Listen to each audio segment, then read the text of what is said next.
expect a period of transition. And you know what?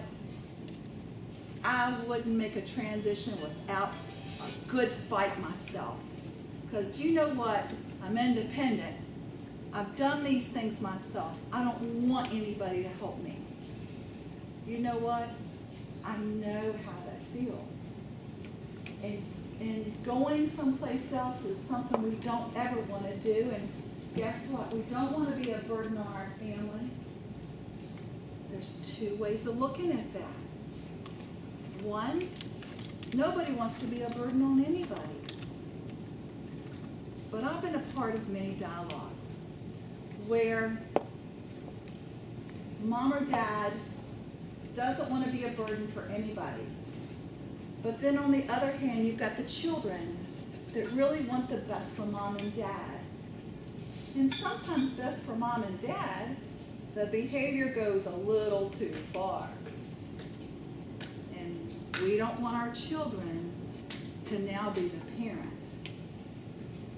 We're always their parent, and we don't ever want those roles to switch, ever. And guess what? Nobody does. But their spoken words and their actions are really because of care. They really want to help. So you know what? Be so glad that you've got a loving family that really wants to help. Sometimes it doesn't feel that way. But I highly suggest that what you do is sit down and process things. Because people look at things from different eyes, from different hearts. And I'm a firm believer that if you put things out on the table and you process them as a family, you know what? You're going to continue to have the positive support that you've always wanted to have from your family. Now, communication, it's a tough thing sometimes. You know, it's a tough thing. Sometimes we really don't want our children to know how bad we feel. You know, we don't want to be a burden on them. But if they don't know the true story, how can they speak the right words?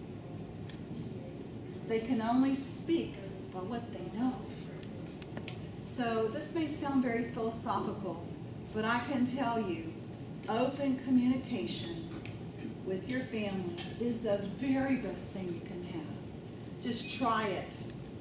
You know, you may not have it, but somebody's got to try it. So, you know, our journeys of life, every year, things can look different. You know, we may be doing our best to stay in our home just as long as we can. And it might get to the point where either you choose not to, or you just can't do it anymore. But I go back to what I said in the beginning. The very best way you can stay in your home as long as you can is to be safe. Because if you break a hip or you break an arm, what's going to happen is it's going to make it harder for you to maintain your independence in your home. So you got to do everything in your power to make sure you're safe. So, you know, there's this mindset that if I cannot live in my home anymore, I'm gonna have to go to a nursing home. Not. That is not what you have to do. And a nursing home is so expensive. I'm telling you, it is so expensive. You've got to privately pay. It is so expensive. So, there's all kinds of different options that are available. And I want to just speak about them each individually so you've got a feel. The other choices outside of your own home are independent living communities, assisted living communities, skilled nursing facilities, And sort of back at the beginning is residential homes. So I want to just break it down a little bit. What is an independent living community? An independent living community is really set up, now there's a lot of twists to independent living. Independent living is basically a community where you can independently live on your own. In other words, your housekeeping is going to be taken care of for you. Sometimes cable is included. Sometimes your 3 meals a day are included. Most of them they are. Some of them have meal plans that give you so many meals in a month. But you basically do your own laundry. You do take care of all of your personal needs yourself in your own apartment. And so a lot of them do have full kitchens. Most of them, some of them have either laundry, washer and dryers in your own apartment, or community washers and dryers on the same floor.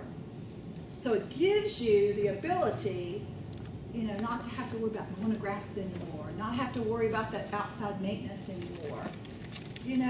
Sometimes it's like, wow, I don't have to worry about this anymore. I have to tell you, when I got into this business, I'm like, yes, sign me up. I cannot wait. Because I just couldn't believe some of these places. They were just great. Come and go as you please. You can still drive. They've got transportation that's available for you if you cannot drive. So I want you to understand that all of these communities, these different segments I spoke about, all have their wonderful gifts. And they all have different type of offerings. So as a common person, to go out there and find the answer to your needs is really tough. Just letting you know, it's very tough. I've helped many people that just go, oh my goodness, I had never realized that I had this many choices out here. So you have independent communities. Some of them have what I call independent with a twist. They may have contracted out with a company to come and provide personal care to anybody who chooses it. So you can basically stay in independent living community for as long as you can. So that's a little bit about independent living. Does anybody have any questions related to that? Any experiences, any questions about independent living communities? What is the actual cost of that? Great question, Bernadette. With all of them, there are ranges. This is what I highly suggest that you do. Is in that journey, focus on 3 things: your wants, your needs, and your financial situation. The reason I say that, from independent living, it can range anywhere from, in this area, like $850 all the way up to probably about $3,000, $3,200, literally. Now, Per month? per month. And a lot of the communities are charging community fees. So those community fees can mean a lot of different things. There's one thing to remember. Everything is negotiable. Everything. There's all kinds of choices too. So, do your homework. Or there are people that are really good at helping you find those answers. So, I'm not doing a sales pitch, but what happens is you're going to be a lot more successful if you have somebody who is experienced with this that can really help you. Because more than likely, they can negotiate pricing for you. They know everything about the communities maybe. There's different me's around here that do it in different ways. But you, here again, interview the companies, find out who can help you the best. You know, ask them the tough questions. You know, what can you do for me? Tell me what your process is. You know, find out everything you can about the business. Next, go ahead. Are most of them, when you go in independent living, is your monthly fee frozen, or can they raise it? They can raise it. Most of them do. In the past 5 years, you know, you've got different companies that work different ways. You've got companies that come in and purchase these other independent buildings, and those corporate structures and values are different. So they can, and a lot of them in assisted living and independent living could increase their prices about 5% a year.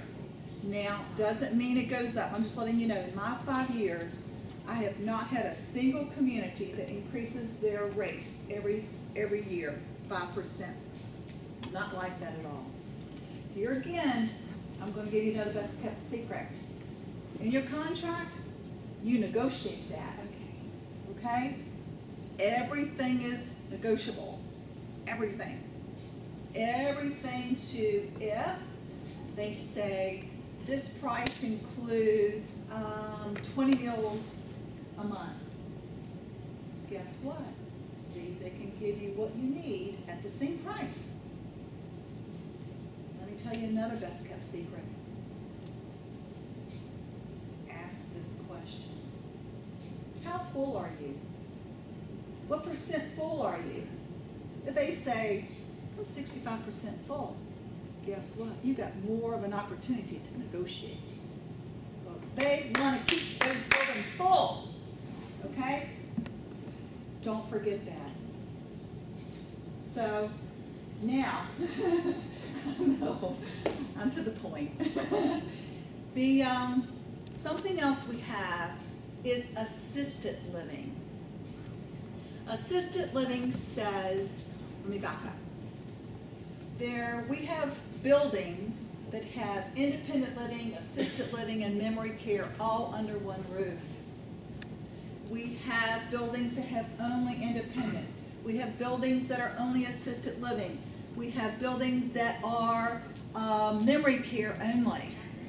So there's so many different things, but here again, I'm going to go back to your wants, your needs, and your financial situation. That's huge. You've got to know all of that, because there's all kinds of things that are available to anybody looking for that. If you're a veteran, let me just tell you what, there's some possible benefits for you. If you've got long-term care insurance, that's another huge plus. Now, all policies are different. If for some reason, you know, someone has Alzheimer's, there is, you know, grants that are available